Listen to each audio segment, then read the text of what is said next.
welcome to the Two Knerdy Girls podcast, episode number 22. I'm Megan. And I'm Sarah. And we're coming to you from Northern Illinois on a beautiful, amazing summer day. Thanks for joining us. We are two best friends who love to knit and chat and read, and we talk about all of those things in this podcast. Anything that we talk about today will be listed down below. If you have any questions, feel free to comment or send us an email. You can contact us at twonerdygirlspodcast@gmail.com, or you can find us on Instagram at twonerdygirlspodcast. So again, thanks for joining us. It's been a couple of weeks since we met with you last time. So we're in the best summer versions of ourselves, so we have a little bit more time since we're both teachers to visit with you more often. So, but the countdown's on. Let's not talk about it. Anyway, we'd like to open with some of our viewer comments. Go ahead, you can start. So I want to thank Cora Beth So Knitty for the encouragement to keep going on the mystery musicale that I'm working on from Stephen West, the 2025. It is currently in timeout because it's naughty. I need to figure out my I-cord edging, and every time I think I've gotten it fixed, there's another issue. So I'm trying to decide what's the best way to go back and repair it. But have no fear. It is not going to be frogged. It is simply needing some repair. Yeah, just wait for the right moment. And then thank you for the suggestions and the encouragement for my Hey Sailor sweater. I'm at an impasse right now because I have to do a technique, and I talked about it on the last episode that I've never done before. I know that I can figure it out. It'll be fine, but I have just set it aside for now, but I will get it back out. But thank you so much to Emily Peterson and Bridget Christensen 8706 for your kind support and suggestions. I appreciate it. And then we also like to just update you on what we have been doing since our last episode. I celebrated my birthday. Yay! Happy birthday! Another trip around the sun. Yes, and that was a lovely day. I went out for lunch with my teammates. I teach second grade, and I have one teammate that is the same as last year, and then we have a brand new teammate. So we all got together for lunch, and that was nice. And otherwise, it's been just the most chill summer. I mean, I'm still doing like all the normal everyday things of like driving my kids places, making sure they get to their activities, but as far as just my own self, it's just been really chill. It's been nice. It's been very restorative. Ooh, good word. Yeah. All right, what have you been up to? Well, I took the train to Michigan and back to drop off my daughter for 2 weeks at Camp Grandma. And that way I could visit with my dad and stepmom. The face I'm making is not because I dislike my stepmom. I just don't like the title stepmom, so it just sounds weird. Saying it as a nearly 47-year-old woman. This is new just in the last couple of months, so we're all still adjusting, but it's a great situation. Yeah, and everybody is happy, and yep, and it's wonderful. And it's like, how do you manage those new relationships with different titles? Right. So yeah. Right. So the title feels off, not the relationship. And then for those of you who have been following along since May, I had to have emergency spine surgery, and so I start physical therapy today for my neck. My neck was fused from, those of you who like medical details, C2 to T1. I am all held together with metal now in my neck. I'm moving a little less Batman-like. Like I can actually turn and look at you in the eye this time, which is lovely. And so our goal, my husband and I, we had been planning a vacation for a year to go to Acadia National Park and then the White Mountains in New Hampshire. And so even though we couldn't do it the way we had planned, we did go and had a wonderful time and stood on top of Cadillac Mountain and bawled. and it was great. Highly recommend going out to Acadia. I love Maine. We went there for our honeymoon, and it was great to be back. And then this week I jumped right back into work and ran trainings for 3 days for 150 teachers. Oh gosh. So the first day, I'll admit, I came home and slept for 15 hours. Yeah, I checked in on her multiple times and there was no response, and I was getting a little worried, but she was just asleep. I figured if something bad had happened, I would have heard from your husband, but... Or my sister. Yes, like something, I would have been notified in some way. Together we went to the comedy club that is local, and we saw Gasper Randazzo, who we know from we don't know him. We are familiar with him from Instagram, and he is a teacher in Staten Island, and then he's also a comedian, and he was hilarious, and the warm-up acts were great too, and it was just a fun evening. It was, because I frequently tell you, like, we've gone to multiple comedy shows together. Yes. I'm not a huge stand-up comedy fan, and I go because Megan is. I mean, it's not like I'm there every weekend, but I do enjoy going. Like, it's fun for me. And it's not that I don't find it funny. I just find myself, I think, distracted by other people's reactions, and it kind of takes me out of finding humor in the moment. Like, particularly like a pre-recorded comedy stand-up routine where they're panning the audience constantly, and then they tell a joke where you're like, oh my gosh, that wasn't even funny, and you have someone who's like knee slapping in the audience, and you're just like, I am the kid or the adult even that if I'm in a meeting or something and the presenter asks a question and nobody raises their hand, I raise my hand because I cannot stand awkward silences. I never want the person to feel like they're not being supported. Or so we were in the front row of the comedy club, which was a new experience for me. I've never been, I mean, like, we could have just easily high-fived the comedian. We were right there. Oh, we did actually. Yeah, I did. And so I feel like this great burden to make sure they always know that I'm like so engaged and I'm paying attention and laughing at the right times and answering questions, and it's like I would absolutely sit in the front row at church unbothered. Like, you know, usually the joke is like everybody sits in the back of the church. Like, I would sit front row because I don't want the minister to feel like no one's paying attention. Yes. You would be like, I feel like burdened to be like super supportive. Even when you answer questions incorrectly? Yes. He asked me, what do you teach? And I thought he said, where do you teach? So I said where I taught, and he was like, not what I asked you. So he razzed me a little bit on that, but... At least you weren't the guy wearing Jesus sandals. Yeah, the guy next to us was roasted the entire night by every single comedian. Yes. He was just like a lightning rod. He took it very good naturedly, but he did, anyway. And it did make it a little bit funnier. So yeah, but that's about it, because I was gone. Yes. So it's been 2 weeks since you my entertainment dared to go on vacation. But we still played cribbage. Yes, we did play virtual cribbage. Her from New England, and then me. And it was a lot of cribbage because my husband and I had a cribbage tournament going on, so I'd play like live action cribbage, and then we'd wrap up our games because it was getting dark, and then I'd get a message, hey, you want to play cribbage? I'm like, yeah, let me just go inside and get everything set up to play cribbage over here. Yes. And so, but we haven't played in a while. We have not. Not since I got back. Because you've been sleeping. I'm sorry. Training 150 teachers is exhausting.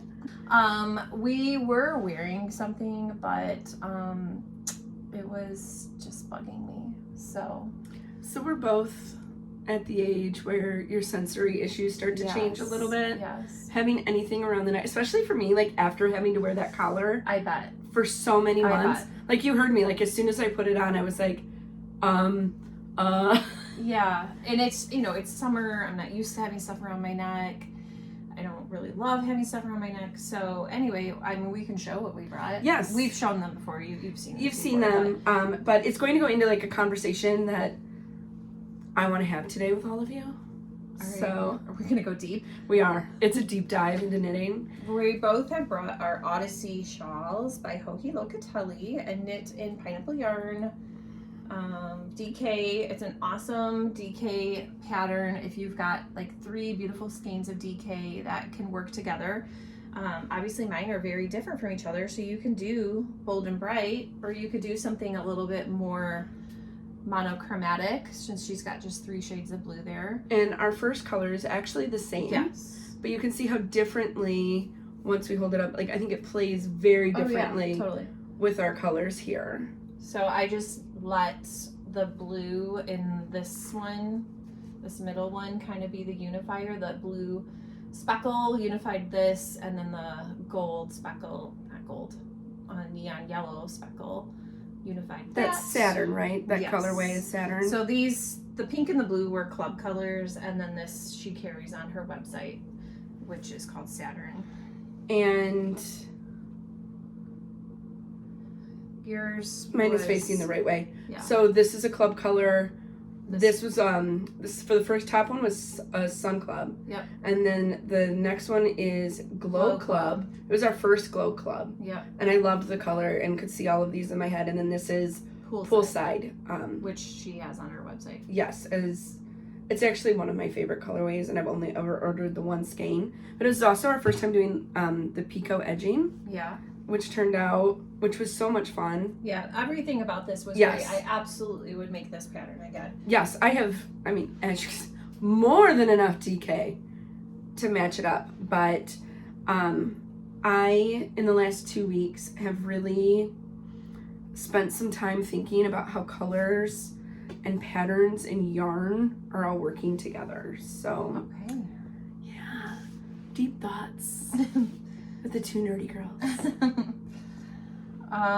So next we'll move into finished objects. I have a few. The first 2 go together. The pattern is called the Firsty Hat. It's my pattern that I wrote, and it's free on Ravelry if you want to check it out. They're just little beanies that I use Hirschner's Worsted 8 Stripes. It's very hard to say. Hirschner's is a great online company. They also have a store in Wisconsin, which we should go to sometime. That is so weird. My friend yesterday sent me a reel of someone talking about Hirschner's in Wisconsin and how great it was and fabulous. And they sell a lot of the big box yarn, but then they also have their own line of yarn, which is what these are. So I make hats for all of my students. I've talked about this ad nauseum, but if you're new, I'll just briefly say I give them all a hat in December as a gift from me. Not all of my students celebrate Christmas, so I don't call it a Christmas gift, but it's just a winter love gift. But I thought it would be fun to just see how much I have done. So I have 22 or 21. Shoot, I can't remember if it's 21 or 22. Hats done. I will have either 21 or 22 students, so like I could just be like done, but I do like to kind of keep going somewhat. I don't know. I'll continue through the summer. I still have a few weeks of summer left. We'll see how things go in the fall. Obviously, the more I do, the more selection there is for kids, and then it also just helps boost me into the next year. So last December, I did not give away hats because I had the same students. I moved from 1st grade to 2nd grade, so they weren't going to get another hat. I made them hamsters. You can go back and watch that episode. And I came into 2026 with 11 hats. So I must have been so you've doubled on super production in 2024. So, well, it's a fun pattern. I have also, when I was a classroom teacher, I also knitted all of my students a hat, and oh my gosh, I started in August. yeah, you were on the hustle. And I finished the last hat the night before Yeah. I had to give them to them. But it was, so Megan calls them the Firsty hats. I used them for 3rd graders. It's just a very, very great beanie for kids. Gender neutral. I choose to do self-striping because it's just fun and interesting, and kids can pick the colors that they like the best. So I'm not gonna hold up every single one. I think you just pull out the stack. I'm just gonna pull out the stack. All and right. maybe I'll show you like the cluster of hat colors. So this is a more recent color. So do you have 2 of each? No, some of them are different. Like some of them I have more. And then this is a colorway. I don't know the names of any of these colorways because I don't have their labels. This one is the same colorway as what I just showed, so I have 5 of those. I think those are going to be pretty popular. I don't know. Like, it's not my choice. Like, it's not a colorway like I personally love, but I can see students liking it. It's not all about me. And I was going to say, and I've said this many times before, things that I think are sort of lean more boy or lean more girl has not mattered. They have not selected colors that I thought they would. So, but which is great. I don't direct them in any way. So I have one of these. I love that color. This one I think is called Cherry Blossom. I have 3 of these, which is a newer color. Love it. This one is the most popular. Yeah, this is like beach ball, beach day, something like that. So it's kind of rainbow-esque. Oh, I have another one. Yeah, there you go. Okay, so yeah, I tend to do most of these. So like I have 5 of those because those go fast. Then I have 2. I love that one too. In that colorway, and I have 1 in this colorway, and then my next one, which I've used this colorway before, it's not a new one, but the colorway is called Flourish. So greens and purples, which is very and pretty. do you just knit 2 or do you knit until the skein is gone? Good question. I can get 5 hats out of 1 ball of yarn, skein, whatever you want to call it. So it kind of just depends on how many I have. Sometimes I'll just do 2 or 3 and then save what's left for the following year, just so that there isn't so many of one kind. It just helps me get a little bit more variety. So that's where we're at. I swear I counted these yesterday. I do have it in my notes app, so rather than taking the time to count all of them, how about I just look at my notes? I have 21 hats finished. So I have made 10 since January, but I also wasn't working on them much this winter because I knew I had 11 done, and I was working on a different hat project, which I talked about in the last episode, that were gifts for a different reason, a different purpose. So I have the good thing with the hats is you can pause them and begin them. Yep.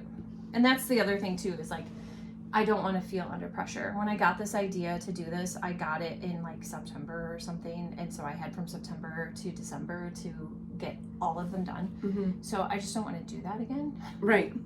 So. I mean, it was possible. You did it. I did it. I did. Well, hand me the book. Oh, yeah. So the next, this isn't like a fully finished object, but I did finish the squares for our June book club book, which has been a hot number. You can go ahead and show the book. It's called Yesteryear by Carol Claire Burke. Did I get that right? Yes. And we read that in June, and our club was kind of split. We had people that really, really loved it, people that liked it, and then people that didn't even finish it. People that didn't even finish it. So, which is fine. That's what a book club is for. So then these are the squares, which I think we did a pretty good job of matching the colors there. And I was one that did really like it, so I gave it 4 stars. So I made 4 squares, and I have been really itching to start piecing these together. So they are going to become a blanket. We've talked about this so many times, so I don't want to beat a dead horse, but I don't want to whip a dead horse, but but I do want to start getting it together. But if it is your first time joining us, we're on year 3 of making squares that go along with our book club selections. 2 years of time, 3 years of books. Right, because we came up with the idea in 2024. We allowed any book that we read in 2024 together as a book club. And made those throughout 2025 and 2026. Yes. To catch up. Yes. I think I have, let's see, I didn't bring that notebook. I have probably 108-ish squares finished. And then my plan also is to in between do just plain gray squares, which I've shown those as well, using some loops and threads yarn that has some Tweety bits. And that will allow me to be done this year, done making new book squares, and then just piecing it together, and then I'll do a border in that gray. So my math goal, when I kind of figured out like length and width, I thought about 208 squares, but I'm gonna have to play with that once I get them sewn together and see, okay, is this really the width that I want? So then I continue working on my son's Mario blanket. Can't really see it if I hold it up like that. This is brown. I just pull out a skein and do as much out of the skein as I can. So not much to show there. Again, also would like to start piecing these together. It's gonna be a pixelated Super Mario, and I'm just continuing to crank those out. This week, well, every week I set myself goals, crafting goals, and this week I only focused on like 2 things. I gave myself a break from all of my big long-term projects. I didn't work on any of it, didn't set goals for it, because A, I'm kind of tired of it. B, it was feeling like a chore, and C, I just really wanted to work on other stuff, and yeah. I can do that. Because who's the boss of your knitting? I am, most days. Or crocheting. Most days. So crocheting I have not been able to pick up since surgery. I find it very difficult because I'm not as confident with it. I can't. I have to look. Yes, and I just can't quite sit for extended periods. So my crochet's on hold. And speaking of crochet, we forgot to ask you our question of the pod. Yes. So we're gonna pause and do that now before we get into our whips.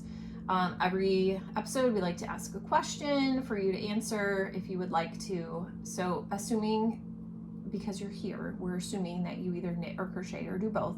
So we were just curious, what other hobbies do you have? They can still be crafted related hobbies or completely in a different direction. We're just curious, like what else do you like to do besides knit or crochet? So we'll answer that at the end of the episode as well. All right, so whips. Mario is still ongoing. You want to talk about the one that we have the same? Yes. So she had started the Stripe Hype sweater by Veronica Lindbergh several months ago, but it hibernated while she was in recovery from her surgery. But we had planned to wear these at Wisconsin Sheep and Wool, which meant that I needed to get a major move on because that is in September. And 2 weeks, as of 2 weeks ago, you hadn't even cast on it. No, and I had ordered needles from a yarn store. I won't say which one, but they like hosed up the order and I didn't get them, and it took like multiple weeks when it should not have. They made it right. It was fine. Like there's nothing terrible that happened, but it just meant that I couldn't start. So we are using the same yarns, just different colorways. We're both using Knit Picks Swish Bear, and then Interlacement's Toasty Toes, and your colors are? My top 3 stripes here are Farmer's Market, and then the blues are the next 3 stripes. And that's what it's called, the blues. The blues. She's not just referring to the blues, that's literally what it's called. And then I am going to, I'm done with the 3 blue stripes, and then we'll be, well, almost done. I'm almost back to the beginning of the row. And then I'm going to repeat the Farmer's Market because these cakes of yarn are huge. And I probably could have done an entire sweater. They're almost 600 yards. With just one. So, I mean, this is what I have, and I've been using it for quite some time. I actually have the ball bands in here somewhere. And I'm just starting, when I start my next bear, I'm just starting my second skein of that. So it's Interlacement's yarn. They're out of Wisconsin. We bought it at Wisconsin Sheep and Wool, which we're already planning on going to, and I'm so excited. And Megan did tell them, yes, next year we're wearing sweaters made of your yarn. So they're 560 yards. It's 100% superwash merino. It's a DK. So mine is called Scottish Lichen, and I'm only doing one contrasting color because it is such a big skein, and the other color I bought would just look ridiculous. So once again, we've mentioned this before, but if you've never been to a yarn convention, a yarn event, you do get high on yarn fumes, and all of a sudden you're like, yeah, you kind of just wake up in a stupor. I don't know later, what happened. Like, what did I do? And in the best way. In the best way. Like, I bought the farmer's market in 2024. Yeah. And then we bought In the Blues in 2025. Mm-hmm. And I thought they were going to look great just to alternate them without anything in between. And I think that just would have been a little too busy. Yeah. And in our defense, they have them in very long hanks. They're not twisted. Yes. So you can see these long runs of color. And me not being a yarn dyer and not knowing always how something is going to knit up. Yes. It ended up being just so much more variegated than we thought. We thought there was going to be like longer stretches of colors, so it would be like stripes within stripes. Mm-hmm. I don't know. I mean, But I am loving it. They're huge. They like hang on like dowels, and they're just these long. I actually think we have pictures probably of us holding them, because both times we've been in this booth, we have gotten the giggles. Yeah. They probably think we're weird. Yeah, because we we are, but I mean, clearly. But we just start laughing, and we're carrying these long. It is, and so I mean, I'm really happy with how mine is turning out. Yeah, I am too. Like I said before, I'm a national park nerd. I love to nerd out on it, and to me, it reminds me of the Grand Prismatic Spring at Yellowstone, which some of you may know what it is. I had to go get a picture last time to prove it to Megan, but it is pretty cool. Now, if this was hanging in a store, on a table in a store, would I like immediately run to it and be like, oh my gosh, I have to have that sweater? No. I mean, these aren't like my go-to colors. I'm more of like a pink purple person. However, I do think the yarn is beautiful. I do enjoy it, and I think it'll be a fun sweater. The construction is really cool. Yes. You start with like one section, and then you pick up stitches, and that becomes the shoulders, and then you continue. So you knit the entire back, 2 sides. You knit the entire back, like all the way down to the 4th. On mine, it was the 4th row. So that first blue stripe is where I stopped knitting the back, and then you pick up, like you were saying, for the shoulder seams. Yeah, so. Which I just love the way that turned out. It just looks. One side of mine looks better than the other. Same. I don't know why, but whatever. And then you knit one side and the other side with some shaping. Then you join them, and then you keep going, do your ribbing, and then. And I believe it's a twisted rib. There's some shaping that happens. Did you notice that there's some shaping? No. Like, don't go crazy. Don't just keep knitting stripes. There is shaping. Okay. And thank you, because yes, don't like just continue going to town. Like, right. I think I have maybe 1 or 2 more stripes, and then I have to start shaping. Wow. So yeah, look ahead. Okay. And then ribbing, and then sleeves. Yeah, because I just did that in the car. I just knitted around and around and around and around. Which is great when you're at that point. Excuse me, I'm yawning. And then you'll have to pick up stitches around the neck. You're about to pop off a stitch, and I just thanks. don't want that to happen to you. It's a crew neck. And then the sleeves come down a little bit lower, so they're not like inset. It's a drop sleeve. Thanks. That was the word I wasn't looking for yesterday when I told you it wasn't a Reagan sleeve, a Reagan sleeve instead of raglan. Love autocorrect. Thank you. Nancy or Ron.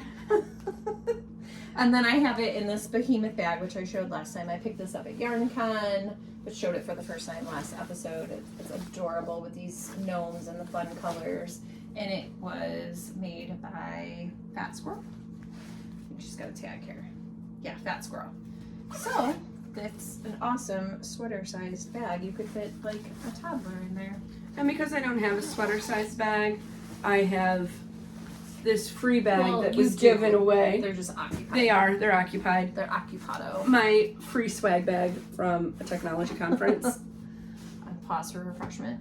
We're drinking our favorite Polar Seltzer, not sponsored. It's delicious. It's the best seltzer. In your opinion? In my opinion. I mean, clearly we both enjoy it. I have it at my house, so. All food recommendations are opinions, but. We don't want to yuck someone else's yum. Looking at you, bubbly. LaCroix is not good. Yeah. Like, for some reason, I think your daughter described LaCroix really well, is it tastes like what you imagine static electricity, like the television static would taste like. I don't know how she came up with that because she's never even watched a television with static. Not like when we were growing up and you'd have to like bang the TV move the bunny or like ears. move the foil to one. Yeah. Oh, that makes us sound really old. I know. Okay. We had a TV that sat on the floor and it was like a piece of furniture. The wooden, like it, yeah, exactly. And when you changed the channels, it would go, and it would like, you could go from like 3 to 5 to 7. Yes. Yes. And I mean, you know, I tell my kids, we were talking about, we didn't have remote controls. And my husband says, no, we were the remote controls. Yeah. Get up and change the TV. Yeah. Turn the TV up. Yep. That was our job. So I want to see your Shall Saison. That was a big aside. Bottom line is, we're old.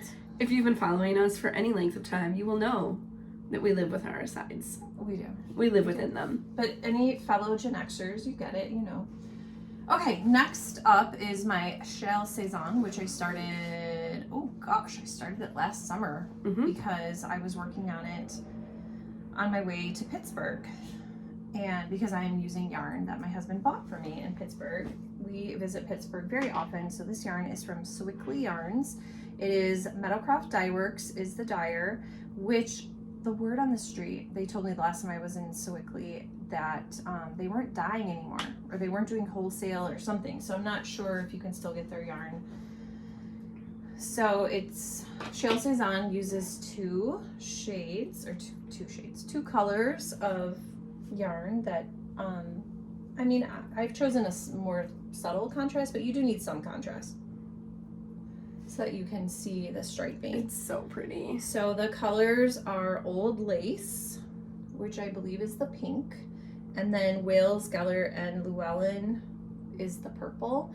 And the last time I showed it to you, I was partway through this lace section. So I finished the lace, I'm working on the stripes. I have to finish the stripes and then do one more section of pink and then it's done. So you're getting there. Yes, it's really not that much. And the pink, it's kind of nice because in the pattern it says, you know, you can just keep going if you have more yarn. So this is how much I have. So we'll see. Yeah. But I may just keep going and just finish it out, remembering that I will have a lot of stitches to bind off. Yes. So I need to make sure I have enough yarn. The pattern is free. The designer is Len Poudre. I think it's a French pattern that was translated into English, but there hasn't been any issues with following it. It's very well written. I believe there is a chart in there if you're a chart person. I am not. I cannot stand charts unless it's color work. Otherwise, I want it written out. I want to know exactly how many. I don't want to be counting on a chart. I cannot stand charts. My brain does not work that way. It's not that I don't understand how to do it. I do understand how to do it. And we can do it. We can do it. It's just, I prefer it written out. I just want it written out. If I had, I made one of the National Parks beanies by Nancy Bates, and I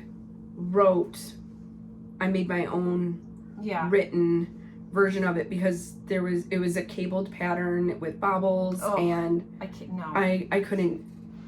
do it out of the chart. So I mean, I would call myself like a visual learner, but not in that way. No. No. So I do have my Chassis on yarn all picked out. yes. It's actually in that paper bag right there. I was going to grab it and I forgot. I love the pattern. It has been a delight to knit. The lace looks way more complicated than it really is. It's not at all. And this pink is so pretty. Yeah, it's just very delicate. I do love bright neons, like I showed in the Odyssey. I love that.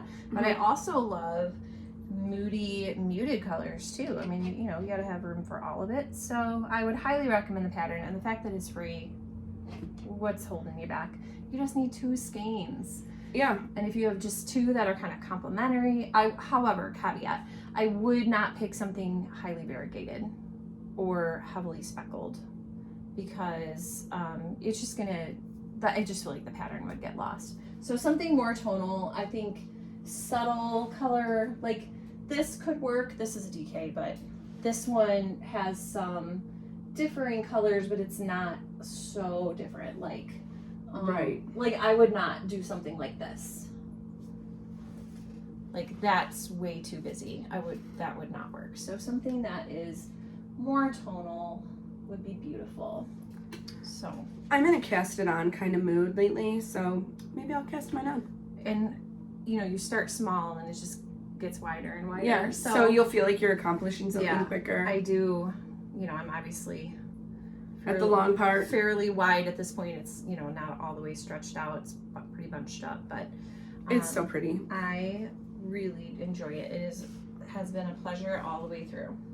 My only concern with the colors that I have picked out is one of the yarns, as I was winding it, I was getting dye transfer to my hands. Oh. And so it would be one where I would just have to be really careful with. I would pre-soak it. I would pre-wash it. Even if it's already caked? Yeah, I would uncake it and soak it, and like in some vinegar or something. Mm-hmm. And then I would dry it.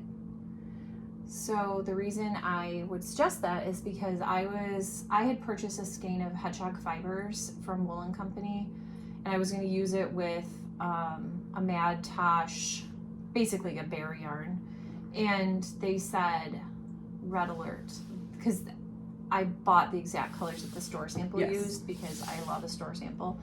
I mean, somebody has already done the thinking and you can see exactly how beautiful it is, so I'm a sucker for a store sample.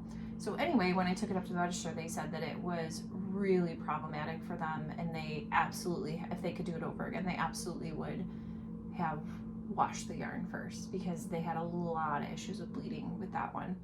So yeah, if I've been getting it just on my hands, then that would probably be, because you will be upset. I don't remember what yarns you're going to use. I'm assuming the other one is lighter.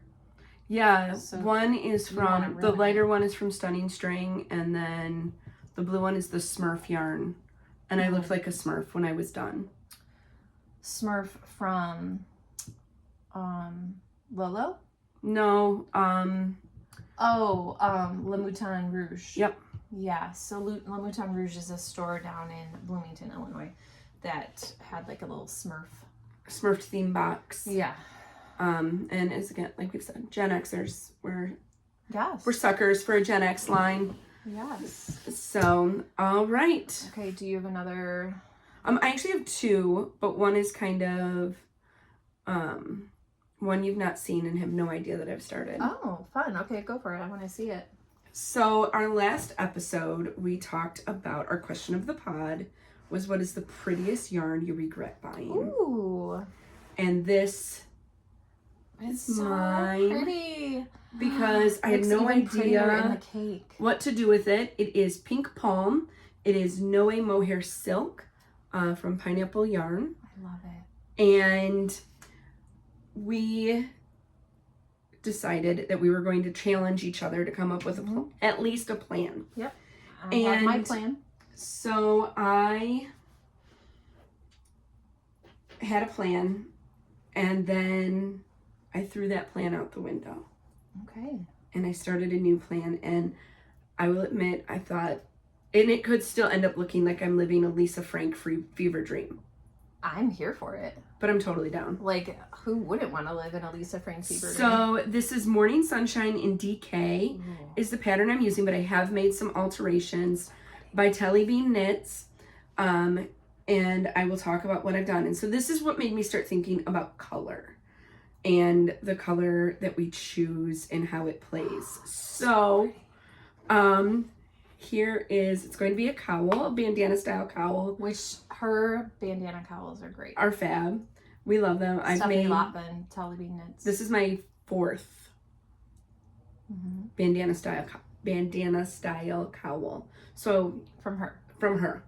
And so this one is Morning Sunshine in DK, but I'm holding a fingering weight yarn and the Noe Mohair silk together. It's so pretty. So the top, Love it. I'm holding it double with just Cascade Heritage black, and so that's actually color 5672.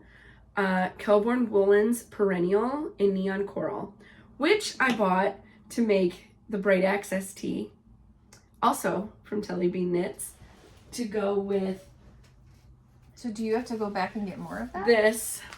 So I already emailed Erin and bought 2 more skeins that they came with the same dye lot. Okay. Because this, I just thought it would be perfect. It's so pretty. Oh my gosh. And so I'm also from wearing her bandana style cowls in the past, I know that they're a little snug up on my neck, and like we were talking with as you mature and your sensory issues might change.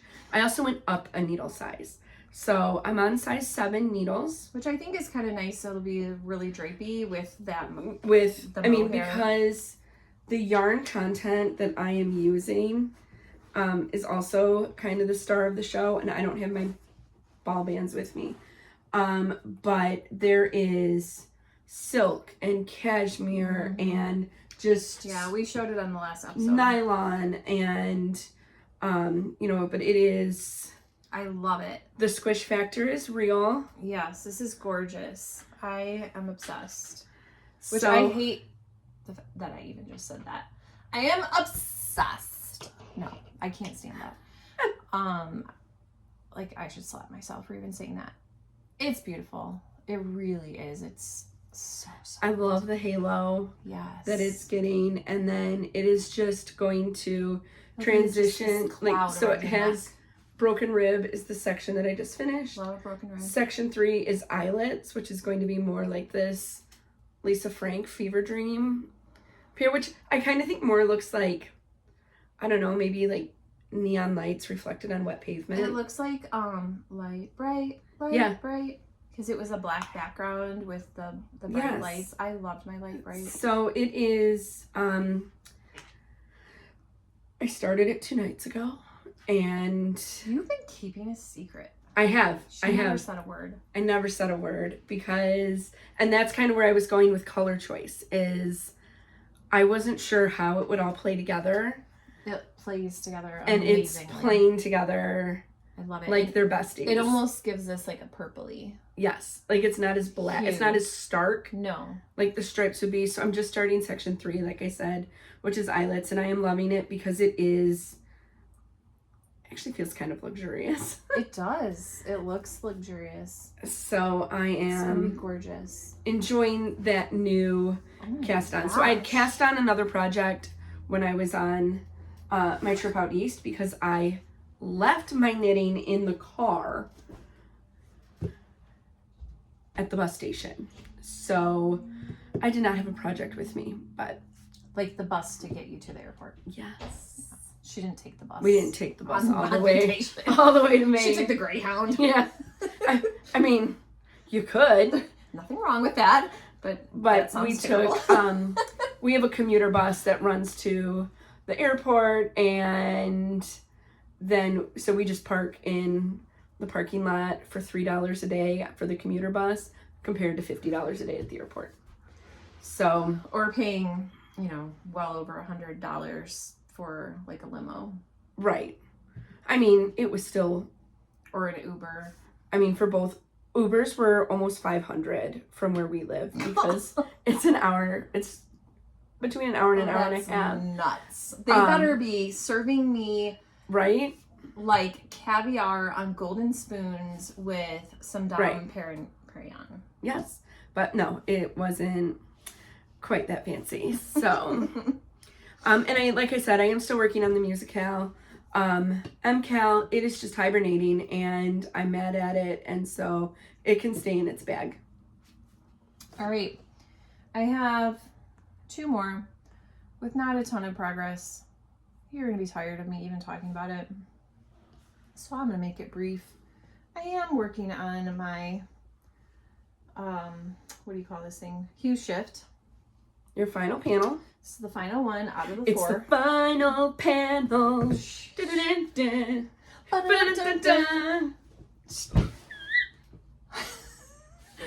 focus less on singing, more on holding up material.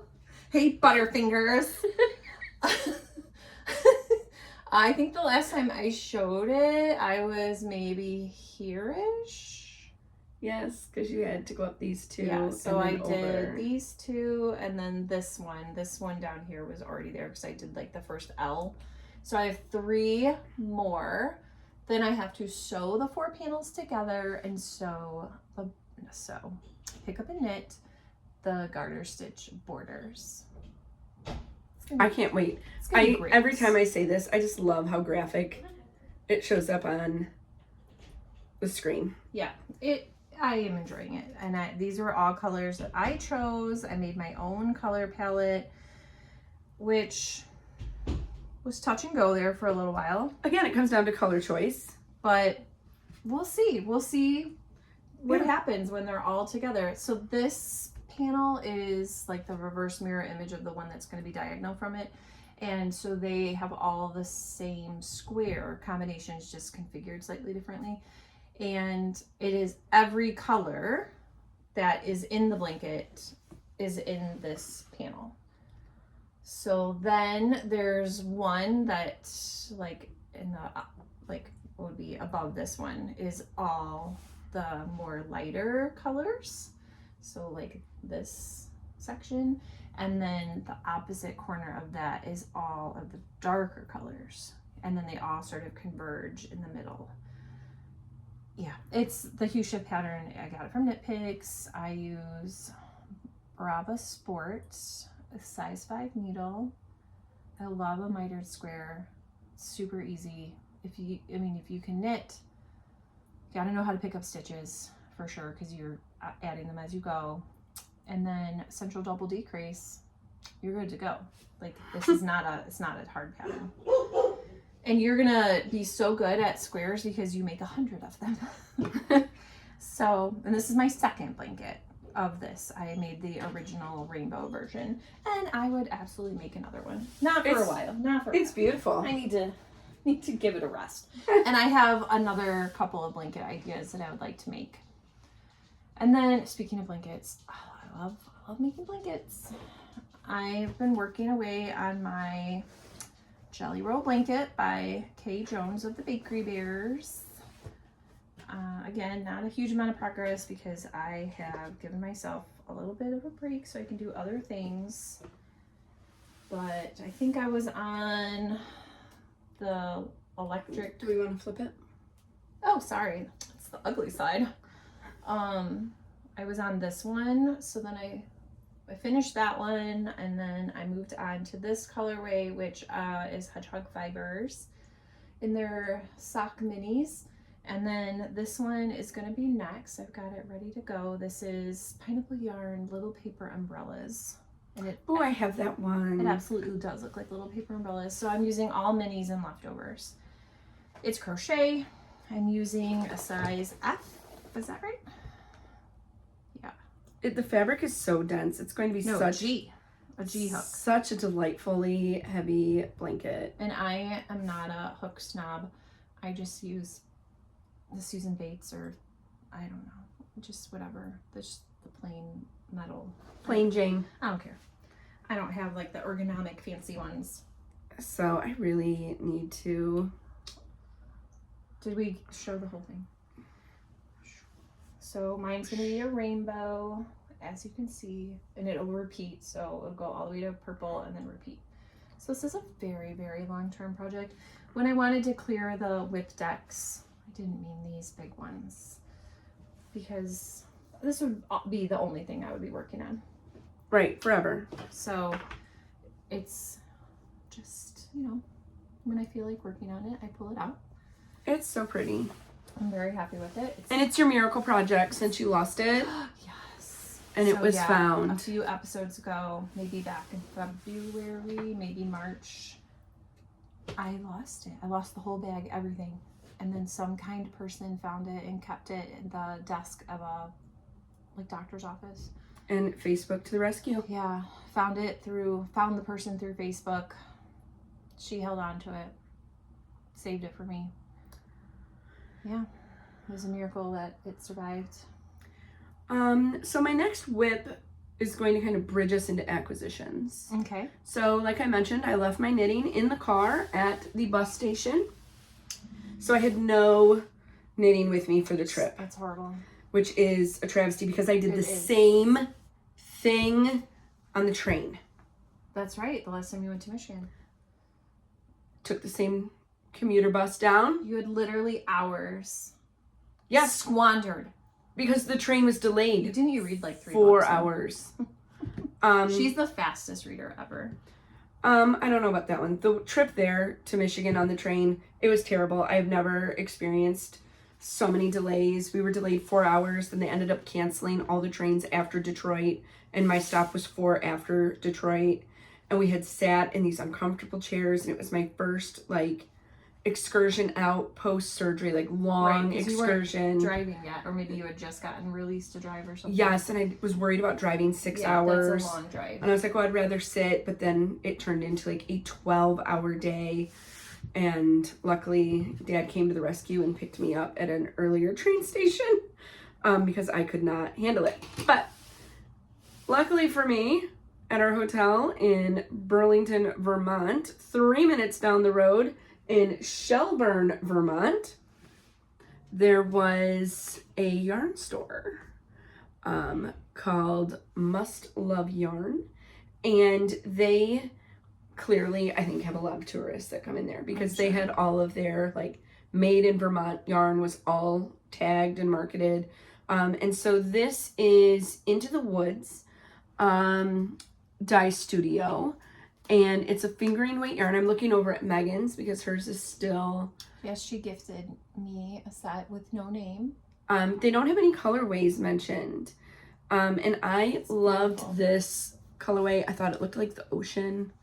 Really as we were getting ready to go to Acadia. And here's where the problem came in.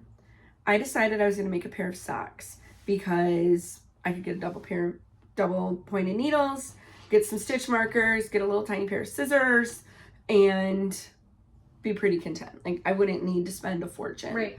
To have a little to have a little knitting project with me. And so I started the sock. And this pattern is the library socks by the Kitchen Sink Shop. And it's on size 1 needles using that Into the Woods yarn. And the more I knit with it, the more I realized that I'm going to stop here and frog this project. Not because I don't like the yarn, not because I don't like the pattern, but I don't think the pattern and the color way match. You're losing something either way. Yeah. It's so variegated. The pattern's getting lost. The pattern's getting lost. And I really wanted, because it's such a small circumference, it looks like it's self-striping when it's not. And so you get like this faux self-striping look. Mm-hmm. And I just don't care for it. It's not, the pattern is well written. I will definitely use it. It has these nice broken rib texture on there. Yeah, you can't even see it. But you can't even see it. And what you can see just pulls the yarn just enough. It's not the right yarn for the right project. Mm-hmm. And so I am going to frog it. Yeah. Not, again, not the yarn, it's not the pattern. They're just not meant Right. Sometimes it to just go doesn't together. work out.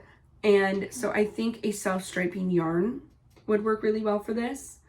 Or even though you don't like how it's striping. Because it's not intentional. It's not intentional, and Okay. it's the repeats aren't even. Yeah. Across. So just looking at your fingering weight yarn. Or a more of a tonal, maybe one that's lightly speckled, but not, this just isn't the right yarn for the right project. And I think like this would be really pretty. Yes. It's heather blue. I don't know. This looks like leftovers. It was for a pair of mittens I was going to make, but it's a very small little cake here. It is. I have like 5 small cakes. That's blue sky. Oh, Fibers. I know. So then, yeah, this probably doesn't have any nylon in it. Yeah. So, but anyway, just color wise, this it's a pretty heathered. Yeah, you can kind of see that it's heathered. So yeah, not this one, but but so just I color think wise it would work for the pattern. And so then I was thinking the what was it? The Secret Skein cowl by Stephanie Lappin. Telly Bean Knits. Again, bandana style. Yes. But I wasn't sure if even that would just lose. Well, it looks very similar to mine. Which mine was the Rocky Mountain. Smoky Mountain. Sorry, not the Rocky Mountains. Smoky Mountain colorway from Knitted Wit. Yeah, Knitted Wit, because they do the National Parks line. And it was super variegated, and it's like, it's chaotic, but it looks cool still because there's like a lace pattern, so it kind of disrupts it. Oh, it's not lace. It's slipped. It's drop stitches. Drop stitches. So, yeah. That's kind of where I think that would be a good candidate. That's kind of the direction I'm taking it. But this is what started my whole thinking about yarn color along with your patterns. Matching the right yarn with the right pattern. Right. Sometimes you take a chance and sometimes it doesn't work out. Sometimes you roll the dice and the gamble just doesn't pay out. But I had a project that I worked on between books and cribbage games. And you wouldn't have known until you started it. So it just... Right. And I mean, because again, I'm not a dyer. Right. I don't know when I see it in a skein. I just like the color. I don't know the color repeats. I don't know what that's going to look like. So it's hard to visualize that. It's totally fine. And the only thing you've lost is time. And you still have beautiful yarn. Yes. You still enjoyed the time that you spent that you were making it. Yes. And just the more I made it, I was originally going to commit to getting down to the heel flap. But I think it's good that you're in a jump ship now. I made the decision now that it just wasn't what I wanted. I wanted it to look like, my original thought was that it would look like waves with the texture, but it's just not right. It's just muddied. Yeah. And I think, I've seen people that knit socks all the time and they're very unbothered by how the sock yarn plays in the sock.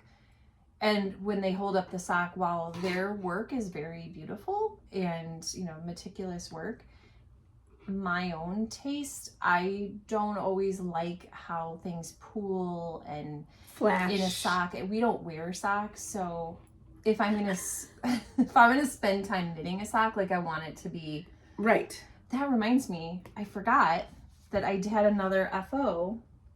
Oh, your gifted socks. But I gifted them, so I have to just show you a picture. Those are the little bias socks. I've shown one of them completely done and blocked, and the other one was partially done in the last episode. I gave them to my mom, and she at least pretended to like them. I'm assuming she liked them. And I use Bah Yarns, BAH, Brenda and Heather Yarns, Tough Toe Socks, and Meadow Socks. So, yeah, the picture should be on the screen somewhere. And as you can see, it is an amazingly well thought out pattern. Yes. And you can tell they're master dyers. Yeah, the yarn is dyed for the pattern. Oh, gosh, I'm so sorry for the yawning. We just had lunch, so... Maybe we shouldn't eat lunch before we film. I'm in the afternoon, slump. Otherwise, I think I've shown everything. There's a mound of stuff here. I've been putting it down on the floor when I've been done talking with it, so. I think we're into acquisitions. Yes, we are. So I already flashed one of mine, so I'll just talk about it a little bit more. So this was from Into the Woods that Sarah picked up when she was in Vermont. I've heard of Into the Woods before. This is their 80% superwash punta. Isn't that a bad word? Isn't punta a bad word? I don't know. Like in Spanish? I don't know. Okay, it's 437 yards, 100 grams, 20% nylon. That was the other percentage that I missed. Yeah, it's just a sock yarn.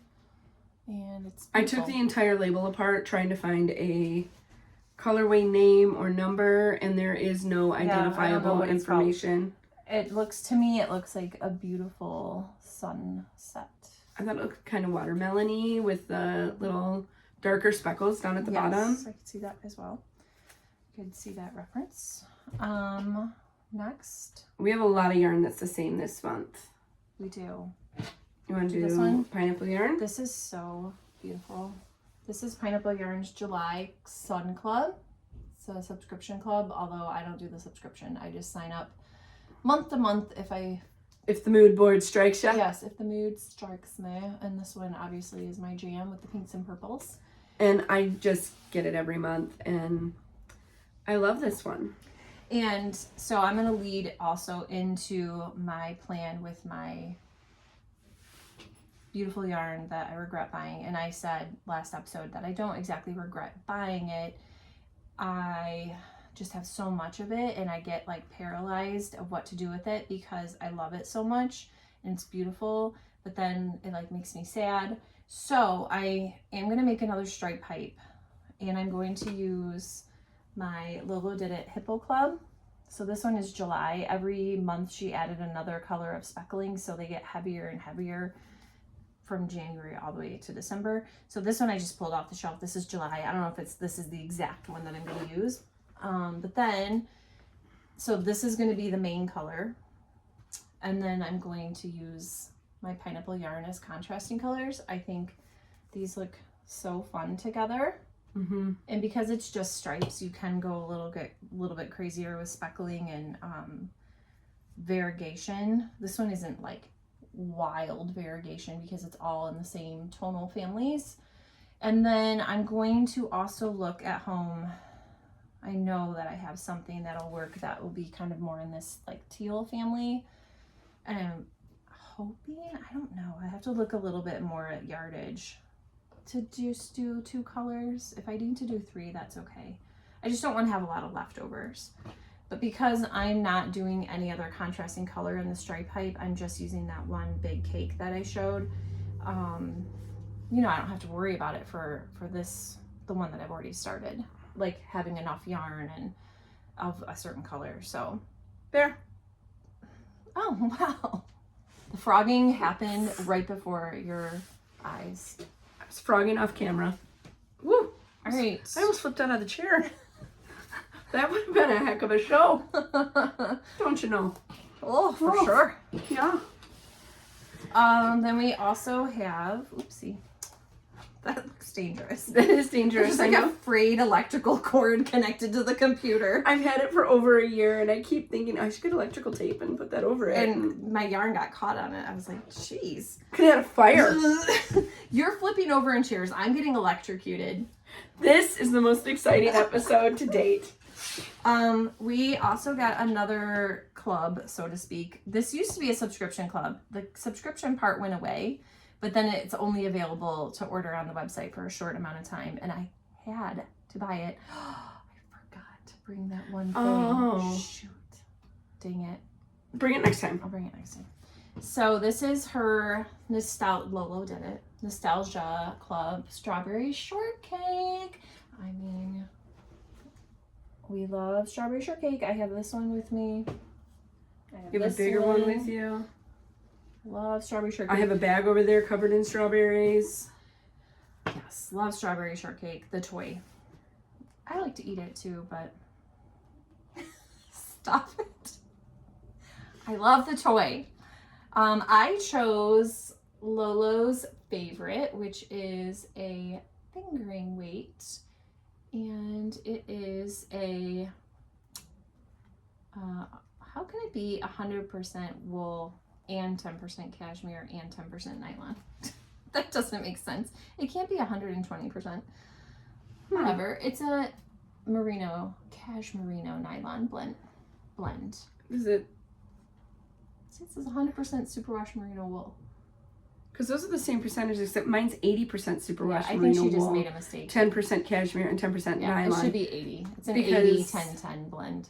I did the cashmere DK. Which normally I would get DK. Like in strawberry shortcake. Her other months, like this was Rainbow Bright, and she had the Nostalgia Club. This was part of the subscription, and she isn't doing that anymore. So if you want to get her Nostalgia colorways, she just does them, when they run out, they run out. Mm-hmm. Currently for July, available I think till mid-August, is Popples. Which is pretty purples. Yeah, it's beautiful. And then did you get a coupon with your... I did, but it expired. Like it expired, I think, before I even got it. Oh, mine, double check your date, because mine goes to August 15th. No, mine was July 15th. So I threw it away. Mm. Yeah, I think she just gave me the wrong one. I'll double check mine, but yeah, again, the coupon. And then because I got it right before my birthday, I got 3. You decided to treat yourself. I did. It was a treat yourself moment. I got 3 of them because they are going to become a garment. I do think I had some patterns selected for it.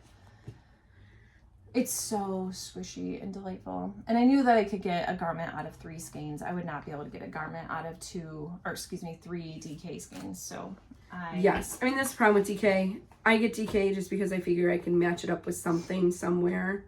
Yeah, for sure. And a fingering weight garment still intimidates me a little bit. Like the Bright Access Tee, for example. Yeah, I mean, it's little needles. It takes a while, but it's fine. I mean, I should not cast anything else on, but I kind of want to start the Bright Access Tee. Do it. Do it. Life is short. Because who's the boss? You are. Okay, I think that's it for acquisitions. I do too. Nothing too wild this I think we move into our next hobby, which for us is reading books. My current books, I'm reading Homefront by Kristen Hanna. Haven't worked on that much. Reminders of Him by Colleen Hoover, because I want to watch the movie, and so that's kind of my main focus right now. I'm really enjoying it. I'm probably like 60-ish% of the way through. Maybe 70. I liked that book. The Good Sister by Sally Hepworth is our book club book for August. Mm-hmm.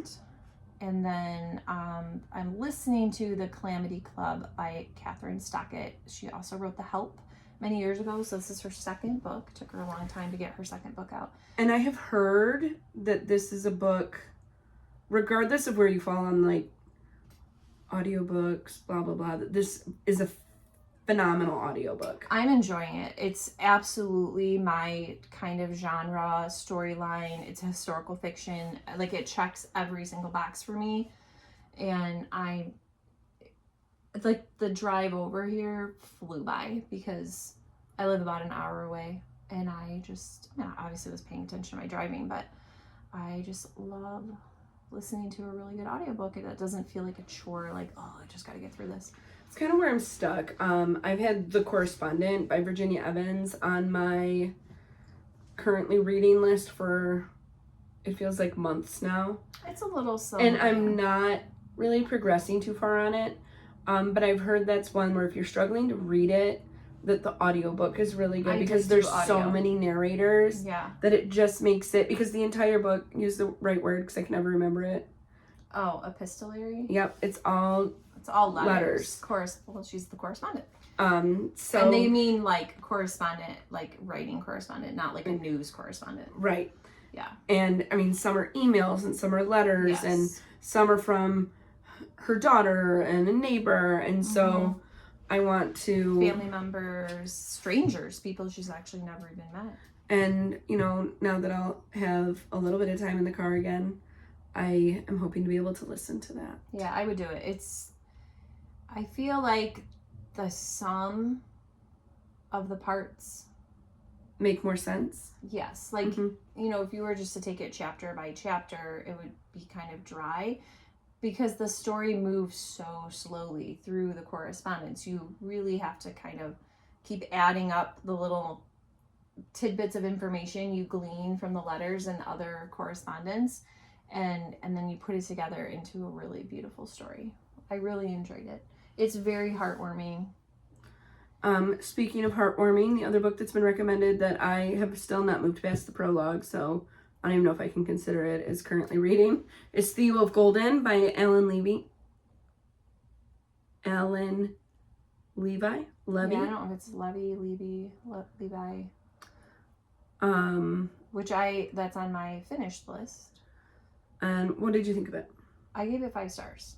Everyone that I know personally has given it 5 stars. I was a little uncertain. I was like, wow, this guy's just a really nice guy. He is. It's a very heartwarming story. He just always has the exact right thing to say. He always does the right thing. He is the kindest, most thoughtful person you'll ever read about in your entire life. And while that's wonderful, like we should all aspire to be that way, it just felt a little hokey. Like nobody is that perfect all the time and knows the exact right thing to do and say every single time. I mean, we're all human. Sometimes we stick our foot in our mouth or we do something that maybe wasn't the best thing, or you're like, oh, I could have handled that better. He's just perfect all the time. So I was like, where is this story gonna go? But then again, you kind of total it all up. And the story arc, again, it's like little nibbles of a story, because in the story he's gifting portraits that someone else painted that are hanging in a coffee shop, and he's buying the portraits one by one. He's a well-to-do man, and gifting them to the person that they're painted of. And I don't always know that the person even knows that the painting was done of them, but it's just people that are in this town. And so he's meeting them and kind of learning their story, and he becomes involved in their life, and he does wonderful things as he finds out about their challenges and struggles. He's doing things quietly behind the scenes that they don't even know about to ease their burden, to help their story. And like I said, he's like a saint. So I just need to get into it. Like when all is said and done, I was like, you know what? This deserves 5 stars. Even though there were times where I was like, come on. Yeah, everyone I know has said that I know personally that has read it has made it a 5-star I'm book. glad that I read it, and I don't regret the 5 stars. The other book that I'm currently reading is All the Missing Girls by Megan Miranda, and I'm on page 7, the book club that I cheat on you with. Yep. And that is meeting next Wednesday. So I have 4 days to read that book. You can read a book in a day. So, all right, I finished 5 books since the last time we met. I finished Big Summer by Jennifer Weiner, which I always like her books. I've never read one that I didn't enjoy. I read the 3rd book in the Queens and Monsters series. It's the mobster gangster series that we started with our book club. We only read 1 with our book club, and we've continued the series. It's just fluff. There's nothing. It's fluffy smut. There's nothing deep about it. That's by J.T. Geisinger. I think they said Geisinger on the audio. The Lost Letters by Sarah Mitchell, which is a British author, takes place during and after World War II, kind of bounces from modern time to World War II. Liked it, didn't love it. It was okay. I think I gave it 3 stars. Too Good to Be True was our July book, which we're going to be talking about next week, by Carola Lovering. I liked it. Yes. I think I gave it 3.5 stars, rounded up to 4, because Goodreads doesn't let you do a half. And I did 3.5 stars, rounded down to 3. Okay. And then Thief of Golden I finished as well, which we've already talked about. And I went a little crazy. I also finished Too Good to Be True by Carola Lovering. And then Amy Dawes is an author that I have read before. She's the one who wrote the fanfic of Seven Brides for Seven Brothers. And so she has another series that I started. And so I read in that series, One Moment Please, Take a Number, and then Last on the List. And Last on the List is actually about the oldest brother in the fanfic of the Seven Brides for Seven Brothers. So you got to see some connections and how they were made. I watched People We Meet on Vacation, and I actually watched that back in April, and I was like, wow, I really liked this show. I know I've read the book, but I don't remember enough about the book. So I reread the book and decided that I would rather watch the movie than the book. And there was just, I actually felt the chemistry was better on screen than it was in the book. I read the newest book by Christina Lauren, who they are one of our favorite authors. It's two friends that write together. I cannot recommend this book. I'm interested for you to read it to see what your take is on it. Easy read. I read it in one day on vacation. But the premise was a little far-fetched. It's very much has that magical realism kind of piece into it. I like magical realism. Which I usually do, but this one was just, it wasn't my jam. Okay. And again, I don't want to yuck someone's yum. They might like it. But to me, Love in Other Words is one of my all-time favorite books. Chef's kiss. So good. The Unhoneymooners. Paradise Problem. I mean, those are like top tier books for me. And this, I was expecting the romance revival to live up to that, and for me it just didn't. Okay. Then I watched Every Year After on Netflix and Amazon Prime. Oh, thank you, on Amazon Prime. And I had read One Golden Summer already. And so then I went back after I got about halfway through. Because that's actually a sequel. Every Year After. I was like, you know what? I'm going to stop. I'm going to read Every Year After. Every Summer After. Yes. Sorry. Every Summer After. The show has a different name, but same book. Same story. Story. They changed the name for the show. And I hadn't read that. So, and I was struggling because I really liked the character Charlie in One Golden Summer. And in the show, he's just a jerk. But he's kind of a jerk in the first book too, just not as bad as on the show. And I was like, but I really liked Charlie in One Golden Summer. He redeems himself. I don't understand this. So, but that life-changing event changes. I went back. Spill the beans. I went back and read Every Summer After by Carly Fortune. Then I read One Golden Summer by Carly Fortune, which I'd already read in January, but I wanted to reread it. Yeah, to get the continuity. And then I decided, you know what, I'm just going to read every book that Carly Fortune has written. So she's great. I read This Summer Will Be Different, which is another, Every Summer After, One Golden Summer, 5 stars. And they go together, but the other ones are standalones. Yes. The next one that I read was actually her newest one. I happened to have it with me. I read it on the whole train ride home. From Michigan is Our Perfect Storm.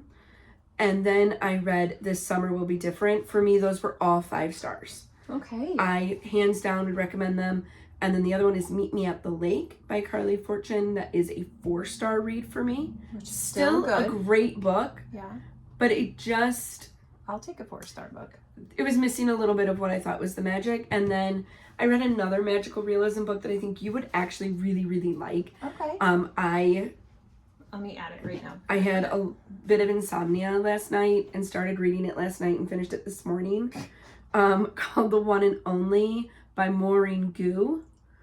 That's an interesting last name. And I looked it up to make sure that I was pronouncing it correctly. Oh, I think I already marked it. So yes, I did already mark it. And I think you would really like it. On May 3rd, 2026. I think it's a new release. It just came through on my Libby, so it was published in February of 2026. So I had been waiting for a while on Libby for it. That is one that I want to read. And it came through, and it was... It's... Chef's Kiss? It is. Like, Okay.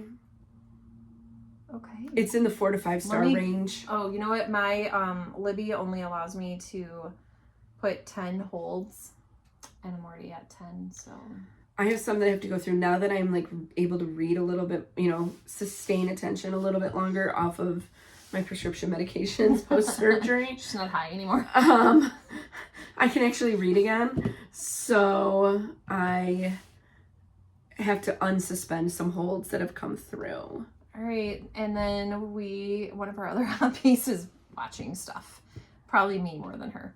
So just very quickly, Real Housewives of Orange County, their newest season is on, so I've been watching that. The show called Love, it's just called Love, and it's on Netflix, and it actually came out in 2016, but in 2016, I had like toddlers, so I don't even know if I had Netflix then, if I had like a Netflix subscription even. So yeah. The show, what I'm trying to say is like completely escaped my awareness, and I don't know, I was just like flipping through. I've spent a lot of time at home this summer, so I've watched a lot of stuff, and it came up and I was like, that sounds kind of good. And it has just 3 seasons, but it's a really cute show. It's about like late 20s, early 30 somethings in California. They have kind of a dysfunctional relationship, but it's cute and funny. Do not watch it with kids in the room. It's definitely an adults only show, but the storyline is very cute. And then I'm not finished yet, but I did start Little House on the Prairie, which is also on Netflix. I watched Are You There, God? It's Me, Margaret on Prime. I read the book as a kid, and I had never watched the movie with the one from The Notebook. What's her name?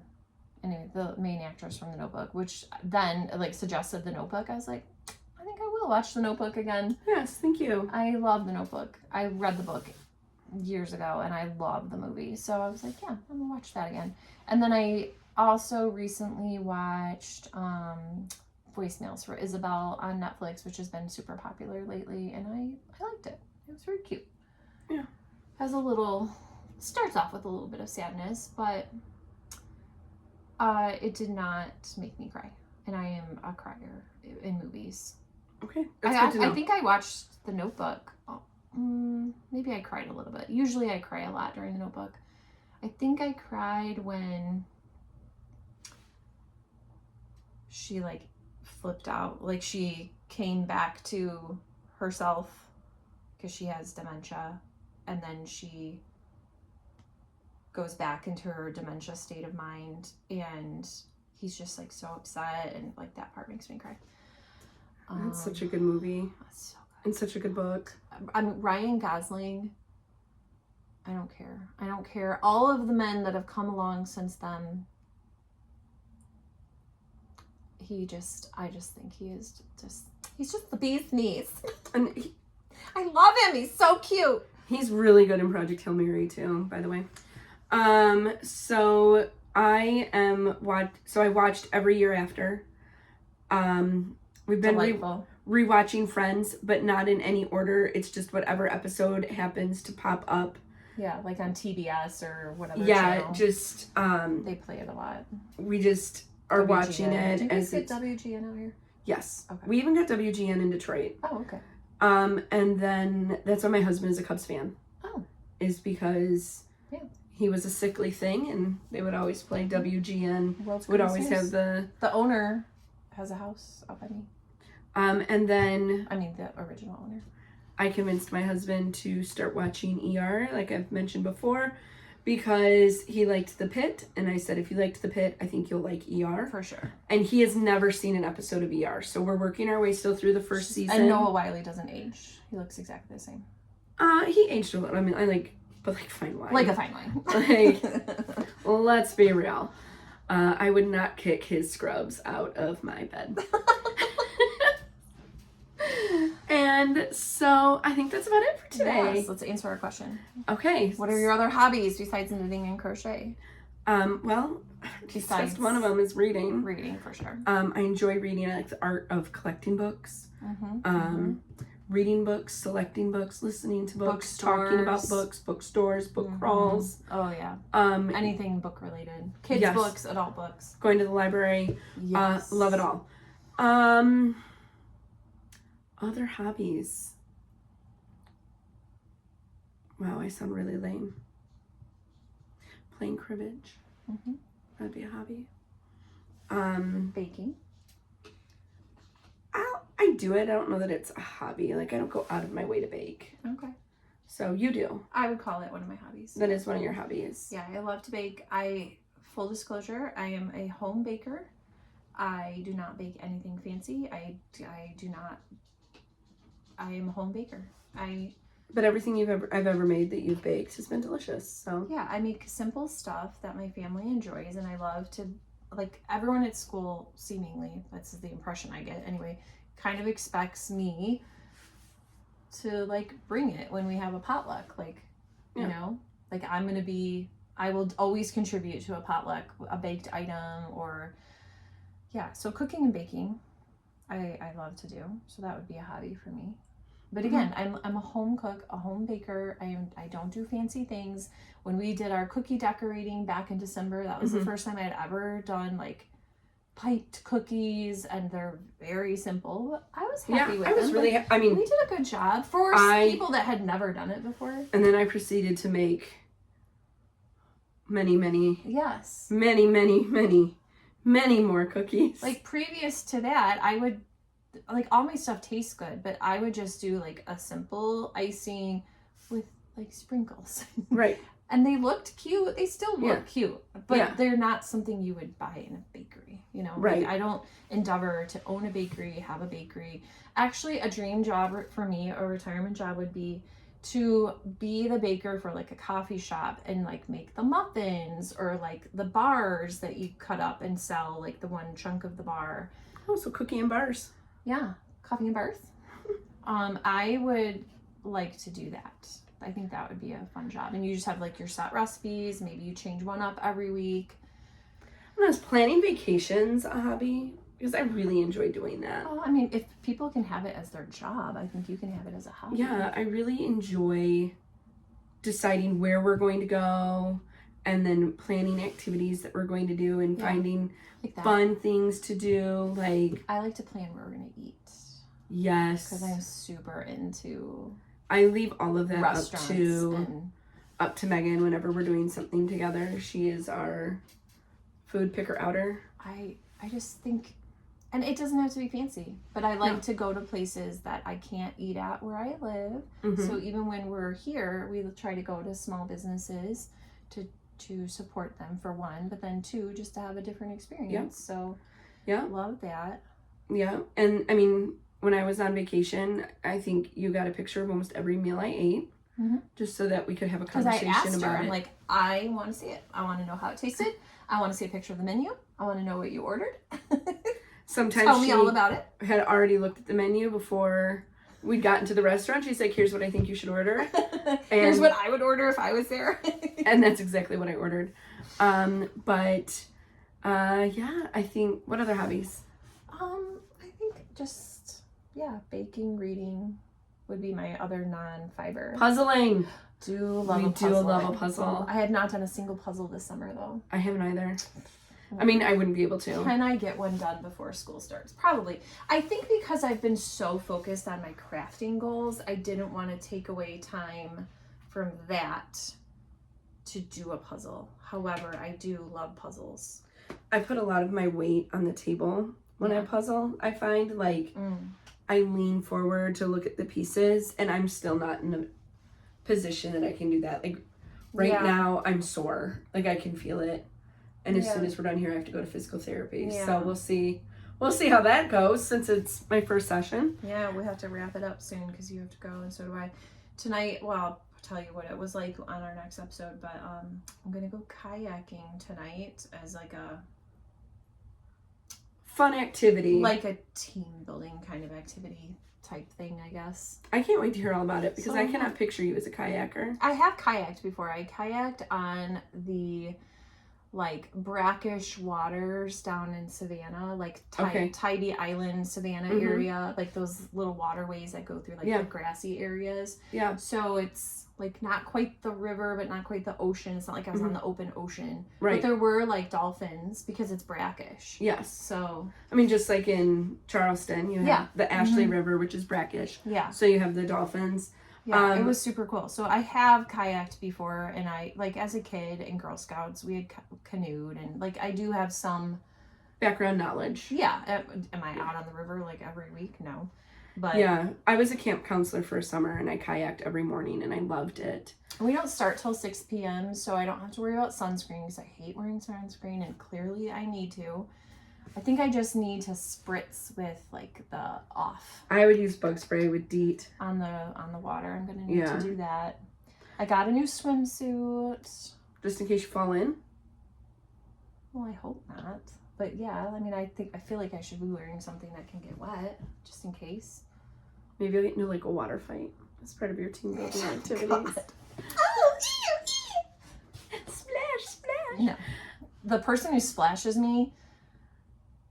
Prepare. The wrath of Megan. Your canoe is gonna get tipped. The injustices Do not that she splash has me. suffered will not be forgotten. Not. So yeah, I'll tell you how that went. Hopefully I'll be on the next episode. That's really a tragic thought. It is. Never. Let's erase that thought. Anyway, we have jibber jabbered for long enough. So thank you so much for joining us today for our 22nd episode. We should get another episode in, hopefully, were we planning to, before school starts? Yes. I go back August 10th. I need to go back shortly after that. So, the 11th. Yeah, and then I have students on the 13th. So.